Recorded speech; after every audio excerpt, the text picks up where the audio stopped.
질문 있는 특강쇼 빅뱅의 반장 신하영입니다. 북미 정상회담이 싱가포르에서 열립니다.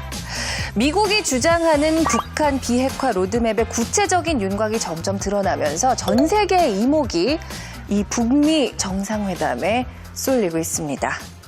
자, 우리나라에서도 낙관론과 비관론이 혼재하고 있는데요. 정말 우리가 묻고 싶은 질문은 아마 이것일 겁니다. 북미 정상회담 이후 한반도의 상황은 과연 어떻게 변할까요? 자, 오늘 빅뱅에서 함께 생각해 보시죠.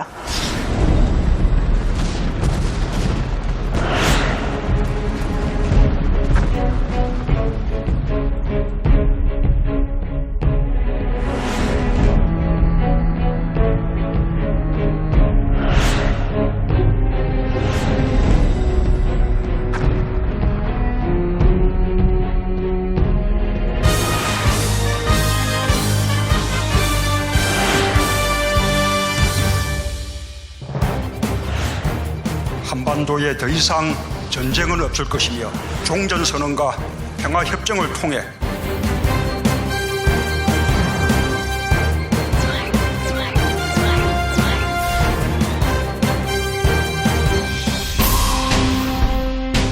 트럼프 미국 대통령이 김정은 북한 국무위원장과 다음 달 10일 싱가포르에서 열기로 했던 북미 정상회담을 전격 취소하겠다고 밝혔습니다.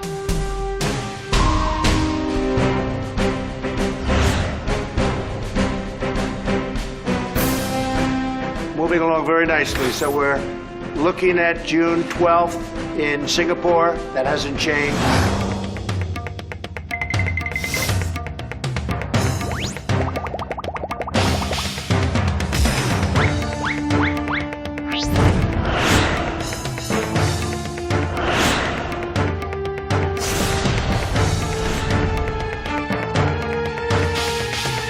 함정과 위험을 관리를 해가지고 마지막에 웃을 수 있느냐, 앞으로 다가올 미래의 전쟁입니다. 자, 오늘 모실 연사는요, 한중 사드 갈등을 일찌감치 예감한 사드, 그리고 미국과 중국의 패권 전쟁을 다룬 미중 전쟁 등 한반도 운명에 천착해온 소설로 이 출간할 때마다 화제를 모아온 소설가, 바로 김진명 작가님이십니다. 여러분 큰 박수로 모시겠습니다.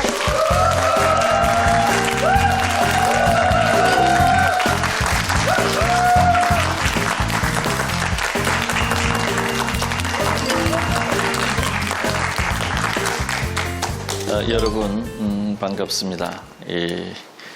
주로 이제 청년들이 많은데요. 굉장히 표정이 밝고 맑고 의욕적이라서 기분이 아주 좋습니다. 이런 그 거대한 주제를 보통 기피하는 세대라 그러는데 여러분들을 보니까 전혀 그렇지 않다, 이런 느낌이 아주 듭니다.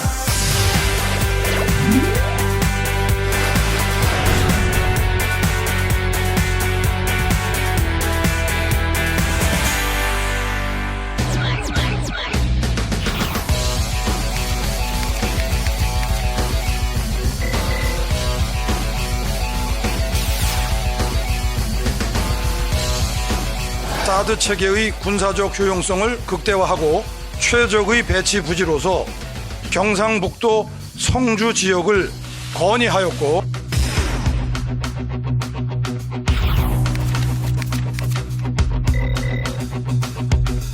과거 교정권을 부정한 헌법 구조에 미쳐 행사할 수 없다고 판단해온 집단 자위권을 행사하도록 했습니다.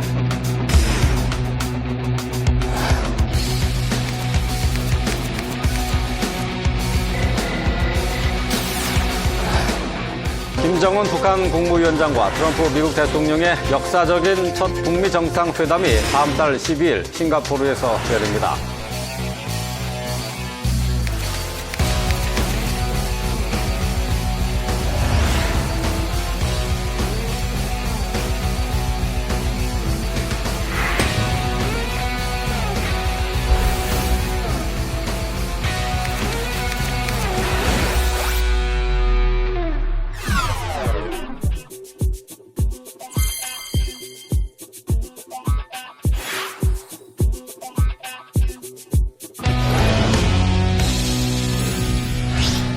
지난 70년간은 우리가 이제 북한하고 완전히 거리를 두는 것이 우리나라의 정책이었고 또 가장 쉬운 방법이었고 따라서 사회가 안정을 할 수 있는 그런 기반이었지만 이제 이 남북이 어울리게 되면은 이제껏 경험하지 못했던 새로운 지평이 열리는 거거든요. 일단은 백두산이 춤을 추고 한강이 노래를 부를 거대한 민족의 경사임에는 틀림없습니다. 다만 거기에 수반되는 수없이 많은 위험과 함정도 있을 수가 있습니다. 그래서 그걸 비관적이냐 낙관적이냐 이렇게 보는 시각에서 우리가 한 걸음 더 나아가 가지고 이런 함정과 위험을 어떻게 잘 관리를 해가지고 마지막에 웃을 수 있느냐, 이것이 지금 우리에게 주어진 숙제라고 볼 수 있습니다. 이 한반도의 관계라는 게 딱 남과 북만 있는 게 아니에요. 70년 전에 일어났던 6.25 전쟁도 보면은 남북이 싸웠다기보다는 남북의 뒤에 있는 미국과 일본 또 중국과 러시아 이들의 대리 전쟁을 남북이 치루었다 이렇게 볼 수 있는 측면도 분명히 있지 않습니까? 그래서 이러한 강대국과의 관계와 구도 또 그들의 의도 이런 것을 우리가 세심히 짚어야 그야말로 모두를 만족시킬 수 있는 모두가 따라오지 않을 수 없는 솔루션을 우리가 내놓을 수 있는 거죠.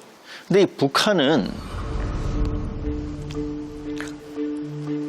미국에게 아주 그 양날의 칼 같은 그런 거예요.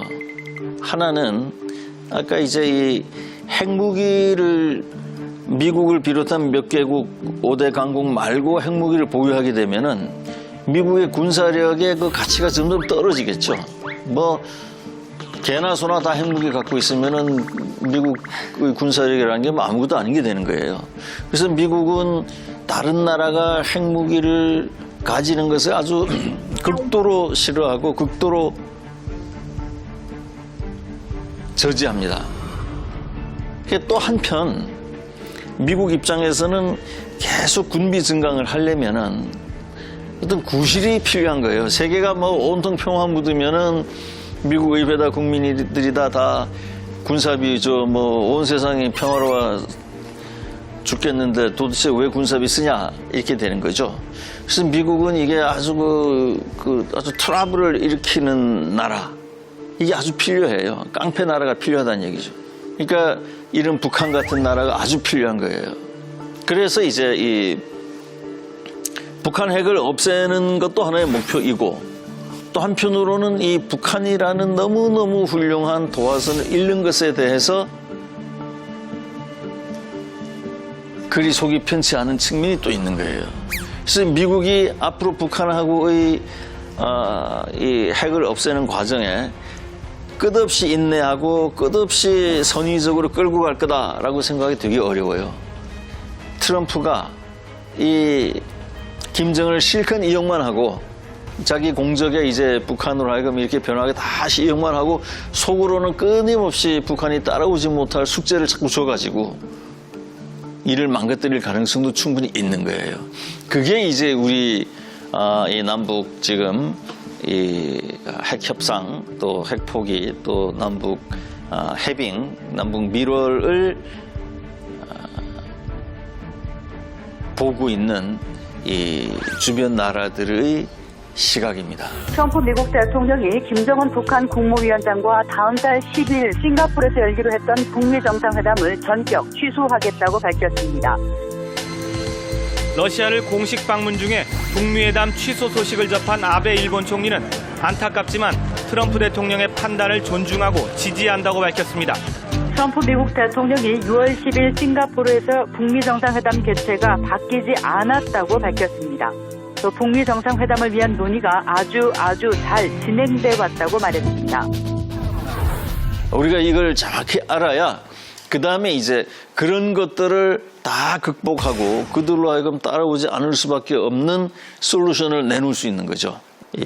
우리 주변의 나라들부터 좀 짚어보고 싶은데요. 어느 나라부터 짚어볼까요? 일본이요. 일본. 그 참 예리한 질문입니다.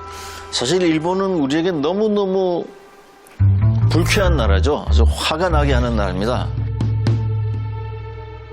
이 세상에 없어져야 되는 나라가 하나 있어야 된다면 그건 일본이다 말이야. 할 정도로 우리 한국인들의 심기를 일본이 정말 견딜 수 없게 자극을 해왔어요. 그런데 앞으로 만약에 일이 잘못돼가지고 다시 옛날처럼 북중로 구도, 북한, 중국, 러시아 구도하고 한국, 일본, 미국 구도로 이렇게 간다면은 이 삼각동맹에서 일본이 빠지면은 너무너무 우리가 힘들어요. 또 현실적으로 전쟁이 났을 때에 같이 싸워줄 수 있는 나라도 미국 다음에는 일본이거든요. 그러니까 이 일본을 어떻게 우리가 관리하면서 가야 되느냐 하는 것은 시대의 숙제라고 볼 수 있습니다.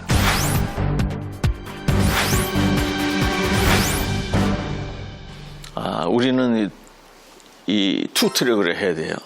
하나는 독도라든지 사실 위안부보다 더 무서운 것은 독도입니다.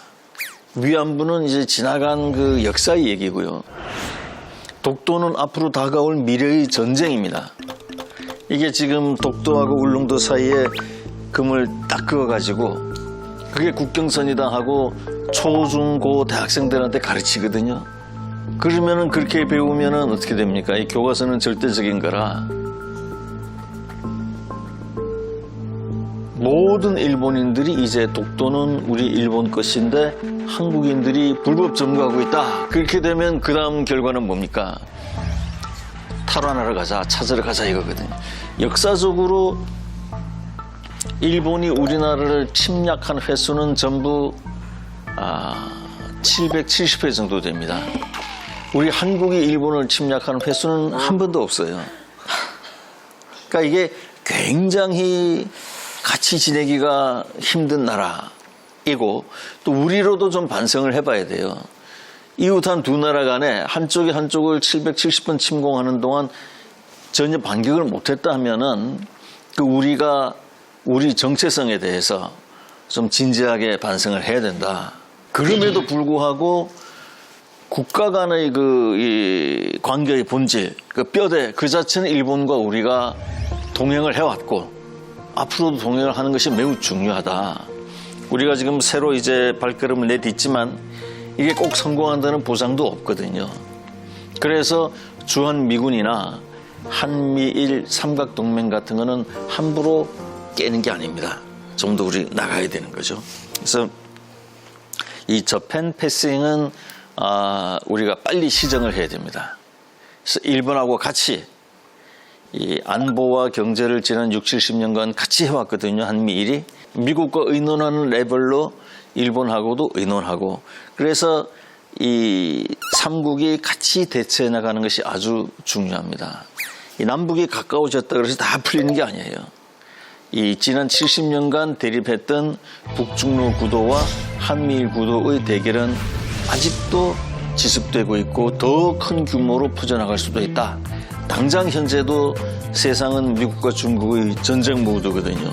지금은 무역전쟁이지만 그게 군사전쟁으로 귀결되지 않는다고 누구도 얘기 못하는 거죠. 그래서 일본을 챙겨야 된다. 아주 중요한 부분입니다.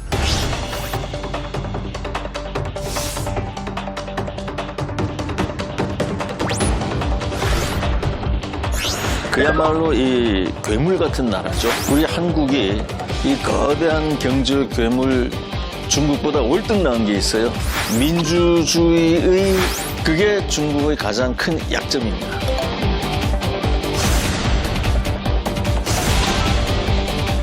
지금 이제 어떤 중재자 역할을 해야 할 것이냐 아주 그다음 이제 이 생각해야 되는 나라가 뭐냐면은 이 중국이에요. 이 중국은 그야말로 이 괴물 같은 나라죠. 지금 전 세계 무역을 지배하고 있지만 그 국제 무역의 지배 외에 따로 자기네 내수 시장을 한 13억, 15억 이렇게 갖고 있잖아요. 이거는 뭐 어떤 나라하고도 중국하고 경제로 싸워서는 이길 수가 없어요. 지금 미국이 저렇게 쩔쩔매는 게 뭐 때문입니까? 미국이라는 나라는 중국 물건이 없이는 하루도 못 사는 나라가 돼버렸어요. 그런 상태에서 중국과 경제전쟁을 하니까 그게 얼마나 한심한 노릇입니까? 중국은 지금 뭐 우주 개발도 일본이 그렇게 실패하던 거를 한 번도 실패 없이 바로 성공시키고 어마어마하게 하잖아요. 전 세계에서 가장 성능 좋은 슈퍼컴퓨터는 지금 4년째 계속 중국제가 차지하고 있어요. 우리는 슈퍼컴퓨터 못 만들죠. 우주에도 못 나가죠. 그럼에도 불구하고 우리가 중국보다 앞서 있다라는 착각을 지금 하고 있는 거죠. 비교가 안 된다고 볼 수가 있습니다. 근데 우리 한국이 이 거대한 경제 괴물 중국보다 월등 나은 게 있어요. 그게 뭐죠? 지식? 또 마이크 대고 한번 단결력? 말해볼까요? 반도체? 네. 예. 다 맞는 말씀이에요. 다 맞는데 뭐냐면은 우리 한국은 세계에 내놓을 만한 민주주의의 투쟁이라는 자랑스러운 역사가 있어요. 중국은 그게 없습니다. 중국은 경제는 우리보다 나을지 몰라도 민주주의라는 사회와 인간의 가치의 소중함에 있어서는 비교가 안 되는 나라예요. 그게 중국의 가장 큰 약점입니다. 중국을 굉장히 무서워해요. 중국은 경제 붕괴나 외국과의 전쟁보다도 더 무서워하는 것이 뭐냐면은 공산당의 붕괴예요. 그래서 천안문 사태같이 이 민중의 봉기를 너무너무 두려워하는 거예요. 우리는 일상으로 저 서울시청 앞에 가면은 뭐 하루에도 뭐 5파, 6파 뭐 엄청나게들 오잖아요. 중국에서는 1년 내내 한 번도 그런 게 없어요. 일어나면은 그냥 거의 뭐 죽이는 수준으로 제압을 하고 탄압을 하거든요. 그렇기 때문에 중국은 이 공산당의 붕괴를 막기 위해서 뭐든 합니다. 그중에서 가장 해야 된다고 이 사람들이 믿는 것이 뭐냐면은 남북 통일이 안 되게 해야 된다고 믿는 거예요. 그러니까 무슨 수를 써서든 남북 통일을 막아야 된다 이거예요. 그래서 얼마 전에 김정은이 갔을 때 시진핑이 순치 이런 말을 쓰잖아요. 두 사람은 남북 정상회담에 버금가는 장면으로 우위를 과시했는데요. 김정은 위원장이 우리는 하나라고 운을 떼니 시진핑 주석은 입술과 이처럼 때려야 뗄 수 없는 관계라는 순치라는 표현으로 화답했습니다. 순치, 순은 입술이고 치는 이빨이거든요. 그러니까 순망치한 그 과거 이 사기에 소개되어 있는 일화인데요. 이 입술이 없어지면 이가 시리다 이런 뜻이에요. 그러니까 북한은 중국에게 있어서 입술이다. 없어져서는 안 된다. 근데 북한이 없어지면은 뭐가 한국의 경제력이 걱정되느냐, 한국의 군사력이 걱정되느냐, 그게 아니라 한국의 민주주의가 겁이 나는 거예요. 그래서 그들이 순망치한 이라는 말을 쓴다고 해석할 수가 있습니다. 얘기를 듣다 보니까 사실 지금 머리에 이렇게 딱 한 대 맞은 느낌인 게, 우리나라가 내세울 수 있는 게 뭐 반도체도 아니고 민주주의다라는 말이 저는 정말 와닿았거든요. 혹시 저랑 같은 기분인 퀘스터분 혹시 계세요? 네. 혹시 어떤 느낌인지 좀 들어볼 수 있을까요? 민주주의가 솔직히 저는 그 작가님께서 말씀하시는 것처럼 완전히 꽃을 피우고 있지는 않다라고 저는 생각을 하고 있었거든요. 그런데 이게 중국이라는 그런 대형 나라가 두려워하는 그러니까 저희의 통일을 두려워하는 첫 번째 이유가 될 수 있다는데 이게 약간 정말 빅뱅보다 더한 충격을 지금 받은 느낌이거든요. 자, 우리 자랑스러운 대한민국에 박수 한번 칩시다. 중국은 이런 대한민국의 그릇을 전혀 못 따라와요. 그래서 이 남북 통일을 굉장히 싫어하고 무서워하는 겁니다. 자, 이런 이 중국의 앞에서 70년간 중국 경제권에 들어있던 지금 석유다, 장마당이다 이게 다 중국 경제권이거든요, 북한은. 그런 북한이 이제 한미일 축으로 이렇게 갈 수가 있다. 이 중국은 그렇게 생각하는 거예요.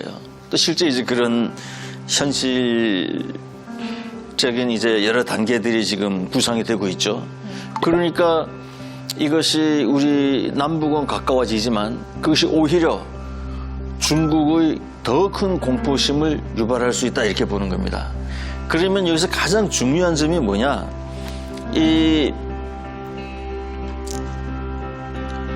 이런 이제 핵폭이다, 종전선언이다, 평화협정이다 이런 것이 끝나고 나면은 뭐가 이제 가장 문제가 되느냐 하면은 뭐가 가장 문제가 되겠어요?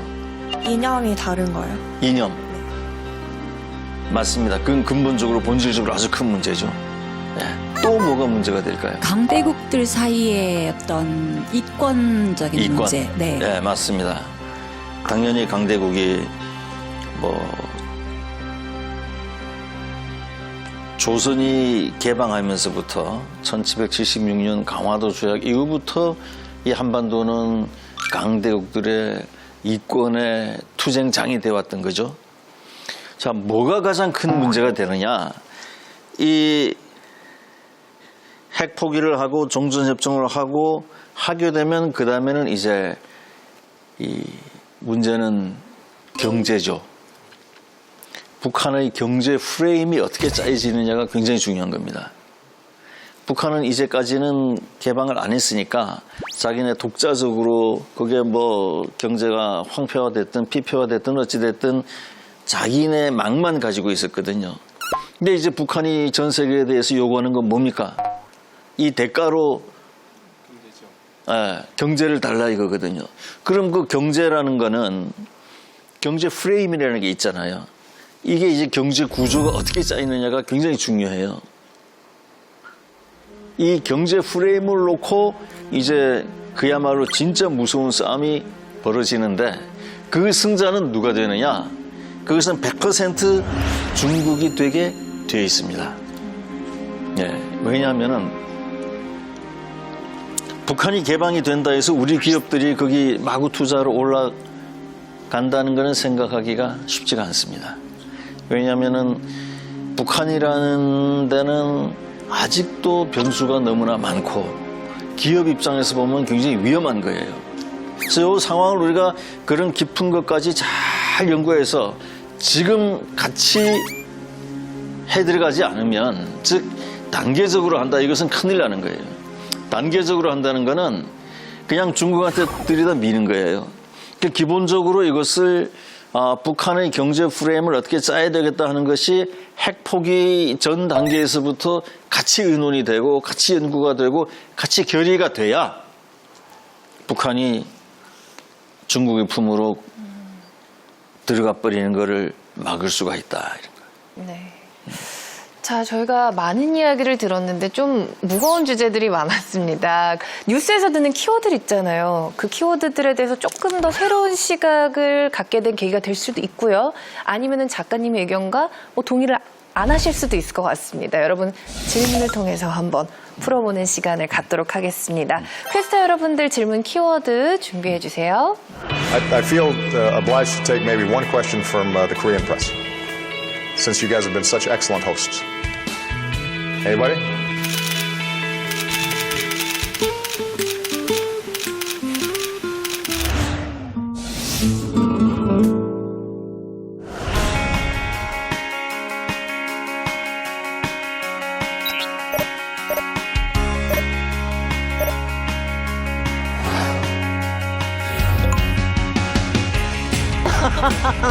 교수님 강연 중에 발달시키기 위해서 어떤 노력을 하고 있는지. 근데 제가 좀 질문을 드리면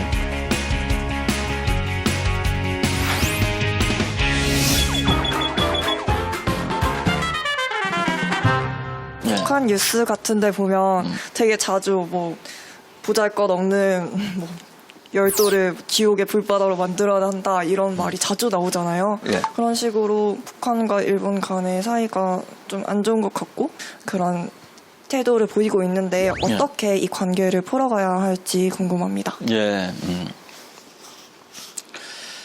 그 북한과 일본은 그렇게 적대적인 것만은 아니에요. 그래서 이제 약 한 5, 6년 전에는 북한과 일본이 굉장히 가까워지기도 했어요.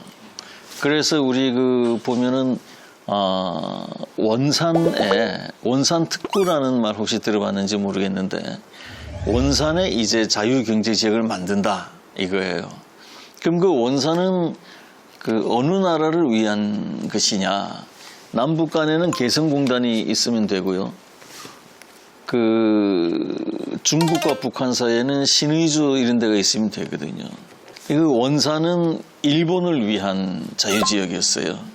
그래서 이제 일본과 북한 사이에 상당히 논의가 진전이 돼가지고 북한이 일본인 납치에 대해서 사과를 하고 그 다음에 북한과 일본이 화해를 하고 그 다음에 일본이 300억 달러를 배상금으로 내놓는다.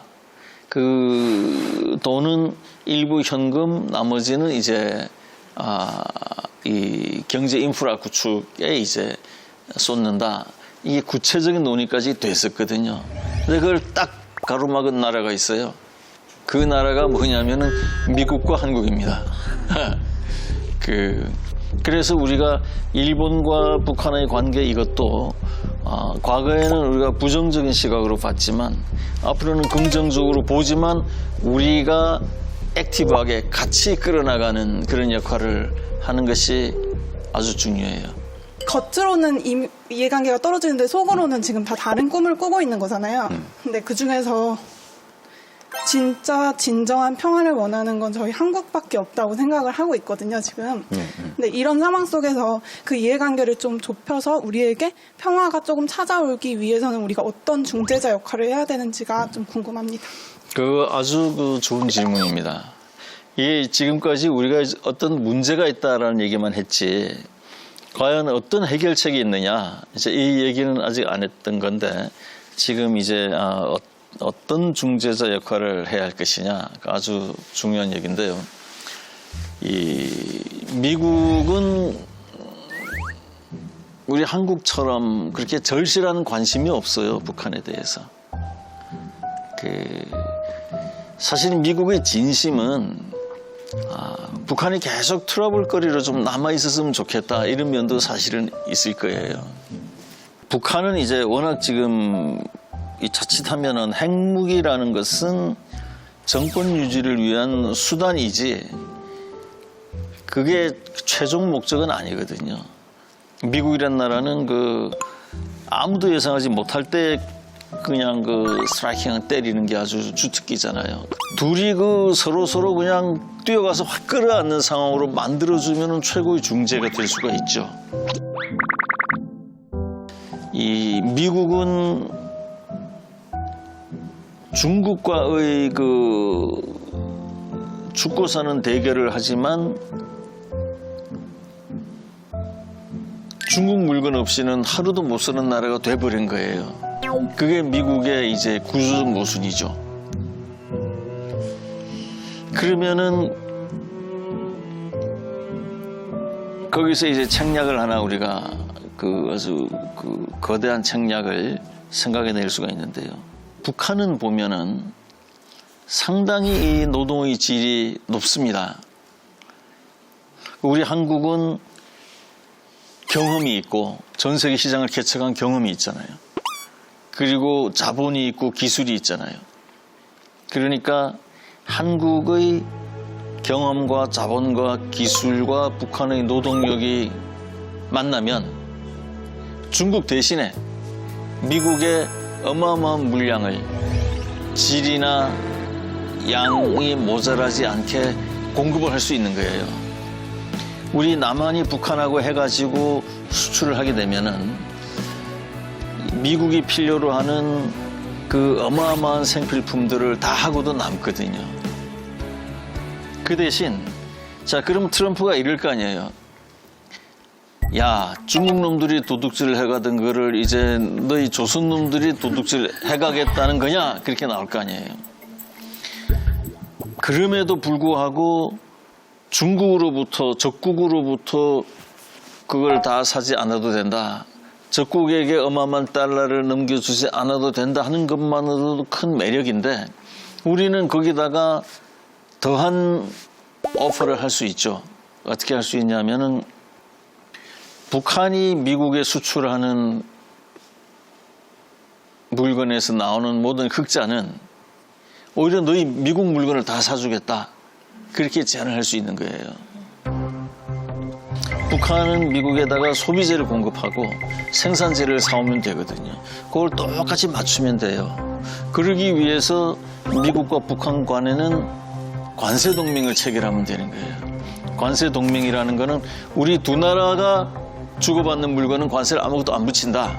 그렇게 되면 어떻게 되냐면 그때 미국이 북한과 무관세 조약을 비준을 하면은 여기에 기업들이 그냥 광속도로 올라가게 돼 있어요. 미국이 그 무한 시장을 무제한으로 풀어주는데 우리 한국 기업이 안 올라갑니까? 그냥 그 광속도로 올라가서 순식간에 개성공단이 5,000개, 10,000개 만들어지거든요. 그리고 한국도 살고 북한도 살고 또 북한에 지금 수백만을 헤아리는 군인들이 다 생산 현장으로 투입되니까 진정한 안정과 평화가 오고 같이 그렇게 번영하다가 우리가 중국 그렇게 되면은 북한이 10년도 안 돼가지고 G20 안에도 끌어넣을 수가 있어요. 북한이요? 북한을. 왜냐면 중국도 그 형편없던 게 소비재를 미국에 공급하면서 그 짧은 시간 안에 그냥 어마어마하게 올랐었잖아요. 그러니까 그렇게 이 무관세라는 게 굉장히 중요해요. G20라 그래야 그거 뭐 별거 됩니까? 세계 20개국 아닌데 그거는 결국 자본주의는 시장이 제일 중요하거든요. 이런 이 세계의 책략을 문재인 대통령이 트럼프 머리에 꽝 심어주는 게 중요해요. 그래서 지금 핵을 뭘 한꺼번에 하느니 뭘 점진적으로 뭐 어떻게 개방하고 지금 티격태격 할 게 아니라 그건 아주 지엽적인 거고요. 그런 데에 좌우되지 말고 거대한 미래를 놓고 우리가 더 큰 그림을 그리자 하는 것을 문재인 대통령이 먼저 김정은하고 그런 미국과의 관세 동맹, 그러니까 무관세 조약이죠. 그걸 먼저 하자고 서로 이제 하고 그 다음에 문 대통령이 트럼프를 설득을 하고 해서 중재자 역할이 단순히 이런 핵이다 이런 눈앞에 보이는 게 아니라 전체적으로 한반도가 어떻게 살 수 있느냐, 어떻게 이것을 우리 한반도가 살아날 수 있는 동력으로 우리가 만들 것이냐, 여기에 대한 확고부동한 계획과 철학을 가지고 중재를 해야 된다 이런 겁니다. 네. 제 생각은 조금 다른데 사실 말씀을 드리고 싶었는데 이제 저는 사실 미국이 생존을 위해서 지금 중국과 다투고 있다고 생각하진 않습니다. 이제 생존보다는 자라나는 차기 패권 조작에 좀 싹을 자르기 위해서 그냥 먼저 좀 선제적으로 짓누른다 할 뿐이지 사실 미국이 지금 중국과 경제 대결해서 전 질 것 같다는 생각도 사실 안 들고요. 그다음에 또 한 가지는 방금 전에 우리나라가 이제 북한과 미국 사이에서 이제 중재를 할 수 있는 역할로 이제 중에 하나로 이제 이제 북한의 공장을 건설해서 미국의 소비재를 납품하게 한다라고 말씀하셨는데 사실 현재 세계 추세가 세계 공장이란 타이틀이 중국에서 이제 동남아로 넘어가고 있잖아요. 사실상 그리고 아까 중국 동부 해안가 조금이라 그러셨는데 사실 동부 해안가 전체만 합쳐도 한반도보다 몇 배는 큰데 사실 그 생산량이 북한 안에 저는 다 커버가 될 거라고 생각하지는 않거든요. 예, 김정호 씨의 의견도 아주 나하고 다른 쪽에서 세상을 보는 그래서 내가 아주 깊이 존중을 할게. 훌륭했습니다. 우리 작가님 소설 중에 지난해 출간한 소설 예언이라는 소설 혹시 읽어보신 분 계신가요? 자, 거기 보면은요, 한반도 통일 시점을 2025년으로 예언을 하셨어요. 그게 이제 원래 이 한반도 통일은 지금 빨리 하면은 굉장히 좋지가 않습니다. 우리 한국과 북한처럼 체제가 이렇게 너무 많이 다르면은요, 그것이 화합이 되는 게 아니라 대립이 돼요. 그래서 통일이라는 것은 굉장히 치열하게 준비를 해가지고 서로의 의식과 문화와 생활의 공감대와 공력이 확보가 돼야 안정적으로 갈 수가 있지. 저렇게 힘들게 고생하고 있는 동포를 외면하고 우리만 잘 산다 하는 거는 휴머니즘에도 어긋나고 우리의 정체성에도 큰 상처가 돼서 못 견디는 거죠. 그래서 통일을 하긴 하는데 이 통일을 서로가 아주 만족할 수 있는 방법으로 이 시간을 들여서 공을 들여서 해야 되는 거죠. 그래서 이 통일은 반드시 해야 되는 길이긴 하지만 상당히 준비를 많이 해야 돼요. 일단 의식을 자꾸 의식의 차이를 줄여야 됩니다.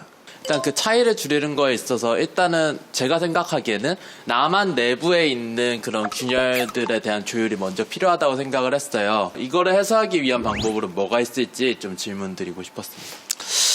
예, 일단 거꾸로 그런 갈등 또 이런 건 굉장히 중요해요. 그걸 줄이거나 없애거나 할 일이 아니고 사람이 100명 있으면 100명의 생각이 다 다른 게 맞는 거지 그 사람들의 생각이 같아야 된다. 그거는 굉장히 무서운 사회가 되죠. 누구나 자기 생각이 있고 자기가 살아온 풍토가 있고 그렇기 때문에 다른 것이 오히려 더 소중하다. 그래서 우리가 이제 왜 이 자유가 중요하냐, 왜 이런 우리나라 같은 이런 나라가 중국처럼 일사불란하게 커가는 나라. 사실은 국력을 키우는 데에는 그런 데들이 제일 좋아요. 중국이나 이런 데들이요. 우리 소련을 보세요. 소련이 유럽의 후진국이었잖아요. 근데 스탈린 집권기에 그 짧은 동안 유럽 전체를 덮고 미국과 어깨를 겨누는 초강대국으로 커버리잖아요. 그 짧은 시간에. 그건 도저히 민주국가에서는 있을 수 없는 거거든요. 그래서 이 정치 시스템에 있어가지고 국력을 키우는 데에는 그러한 반민주 사회가 훨씬 좋아요. 그럼에도 불구하고 우리가 민주주의의 가치를 더 높이 두는 것은 문화나 문명이나 인간 이런 것을 그렇게 획일적인 하나의 시각으로 봐서는 안 되기 때문이거든요. 그러니까 이 문명의 중요함, 존재의 중요함 그 다양성에 있지 그 능력이나 이런 데 있는 건 아니거든요. 그래서 사람마다 생각이 다 달라야 맞는 거예요. 옛날에 택시 정류장을 만들었었거든요. 택시가 막 세우고 왔다 갔다 하고 하니까 이게 교통 질서에 막 혼잡을 주고 이렇게 무질서하게 해서는 안 되겠다 해서 택시도 정류장에서 타라. 택시 정류장을 만들었어요. 그럼 어떤 놈이 택시 타고 버스 타지? 택시는 택시 이 맛에 타는 건데. 그러니까 이 아무리 사소한 것도 두 의견에 다 존재 가치가 있어요. 그래서 이제 이런 이 갈등이 있는 게 좋다. 갈등이 오히려 하나의 이제 변화의 동력이거든요. 그런 점에서는 아주 폭력적으로 안 가는 거는 우리가 좀 더 받아들이자. 다만 이제 한국 사회가 틀이 있어요. 그 축이 너무 공고화되는 거는 좀 좋지는 않다. 상호 이렇게 남의 의견을 이렇게 잘 듣고 교류하고 아주 중요하죠. 예, 아주 새파란 젊은이들 사이에서 고생하시는 어디 선생님께 한번. 예, 고맙습니다. 간단한 질문 한번 해보겠습니다. 예. 지금 한국에는 그 또 인구 지금 현재 감소가 이제 앞으로 진행이 될 예정인데 통일이 또 하나의 또 돌파가 되지 않을까 해서 한번 여쭤봤습니다. 그래서 될 수는 있겠지만 그러나 거기에 우리가 이 문제를 밀어놓고 있을 수는 없다. 이거는 지금 거대한 문제거든요. 그러니까 이러한 이 세대 간의 단절 이게 지금 나이 든 층에서 따스한 손을 내밀어야 되거든요. 젊은이들아. 뒤를 걱정하지 말고 애를 낳아라. 우리가 키워줄게. 이게 돼야 되거든요. 그래서 세대 간의 갈등을 줄이는 걸 해야 돼요. 지금 내가 볼 때는 그게 가장 중요하고 지금 이 인구 절벽이 우리나라의 가장 큰 위기이기 때문에 그런 걸 하지 않고 무슨 일자리 대책 그건 다 되지가 않습니다. 우리 자체가 어떤 운동이 일어나야 된다. 그래서 동행해야 된다라는 운동. 그래서 젊은이들을 위해서 내놓을 수가 있어야 돼요. 그게 굉장히 중요합니다. 말씀은 여기까지 듣도록 하겠습니다. 자, 작가님 오늘 정말 많은 이야기들이 나왔는데 오늘 빅뱅 함께 하신 소감 어떠셨나요? 일단 평상시에 우리 젊은이들이 이런 큰 문제에 대한 생각이 전혀 없지 않은가 하는 불안감이 있었는데 오늘 아주 좋았습니다. 우리 김종호 퀘스트 나는 의견이 다릅니다 하고 당당하게 쭉 긴 시간 얘기를 하는 그 용기가 멋있었고요. 감사합니다. 그 다음에 인구 절벽과 자기의 소신 앞으로 통일이 되면은 이런 문제가 있지 않을까 하고 걱정하는 소신을 이렇게 털어놓는 굉장히 깊이 있는 질문을 토해놓는 것을 보고 사람은 겉으로만 봐가지고 알 수 없는 거구나 이것을 느꼈습니다. 이런 토론의 열기가 사회로도 좀 자꾸 퍼져가지고 우리 젊은이들이 거대 담론을 외면하지 않고 스스로 이런 문제를 생각하고 해결해야 되는 주체구나 라는 의식이 자꾸 퍼져나갔으면 하는 바람입니다. 맞습니다. 오늘 여러분들을 만나서 저도 배우는 게 많은 그런 기회였습니다. 그럼 혹시 다음 소설에 저희가 좀 영감을 드렸다고 말씀해도 될까요? 어디 가서 좀 그렇게 좀 자랑하고 다녀도 될까요? 다음 소설뿐만 아니라 이 김진명 작가가 최근에 만난 그 어떤 지식인, 그 어떤 전문가들보다 이 청년들에게서 더 많은 깨달음을 얻었다라고 얘기하더라라는 건 여러분들이 어디 가서 증언해도 정말 우리 퀘스터 여러분들 대단하십니다. 오늘 멋진 강연 들려주신 우리 김진명 작가님께도 박수 부탁드리겠습니다. 자, 그렇습니다. 지금부터 우리는 크고 작은 변화를 직접 경험하게 될 것입니다. 우리가 해결해야 될 문제도 많을 테고요. 우리가 생각해야 될 문제도 많을 것입니다. 하지만 오늘처럼 이렇게 질문을 멈추지 않고 토론을 멈추지 않는다면 문제가 많은 만큼 대안도 많아질 거고요. 우리의 미래는 더욱더 기대해 볼만 할 것 같습니다. 자, 오늘 질문은 여기까지 받도록 하겠습니다. 다음 주에 다시 뵙겠습니다. 고맙습니다.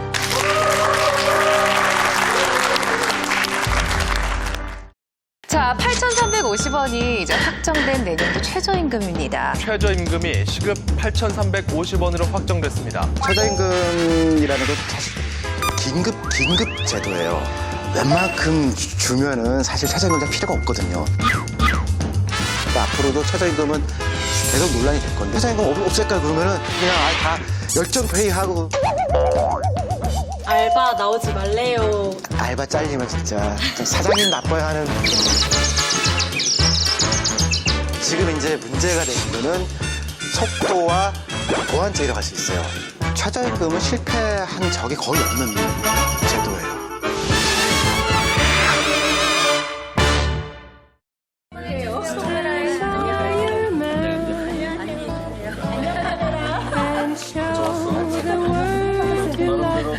말도 안 되는 논리가 있어. 작가의 꿈을 꾸고 있는데 저도 작가. Stand by human. Stand